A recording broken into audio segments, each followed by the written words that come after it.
लाहौर से खबर शामिल करेंगे, जहां लाहौर की एंटी करप्शन अदालत ने तरक्याती मंसूबों में बेज़ाब्तगियों के मुकदमे में साबिक वज़ीर आला पंजाब परवेज़ इलाही की जमानत खारिज कर दी है। तफसीलात हासिल करेंगे डॉन न्यूज़ के नुमाइंदे राना बिलाल से। जी बिलाल, बताएगा क्या तफसीलात हैं?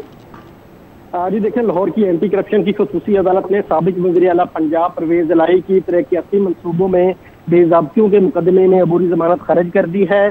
आज परवेज़ इलाही अदालत में पेश नहीं हुए थे और उनकी जानिब से उनके वकील ने मेडिकल अदालत में जमा करवाया था कि परवेज़ इलाही की तबीयत ठीक नहीं है, इसलिए वो अदालत में पेश नहीं हो सकते और उनकी हाजिरी माफी की दरख्वास्त मंजूर की जाए। प्रोसिक्यूशन ने जो परवेज़ इलाही की जानिब से मेडिकल सर्टिफिकेट अदालत में पेश किए गए उस पर एतराज उठाया था और ये कहा था कि अबूरी जमानत के लिए मुलज़म का अदालत में पेश होना जरूरी है।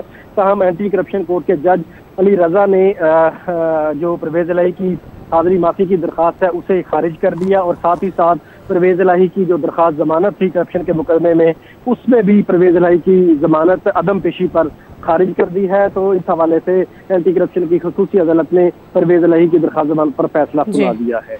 राना बिलाल, बहुत शुक्रिया आपका।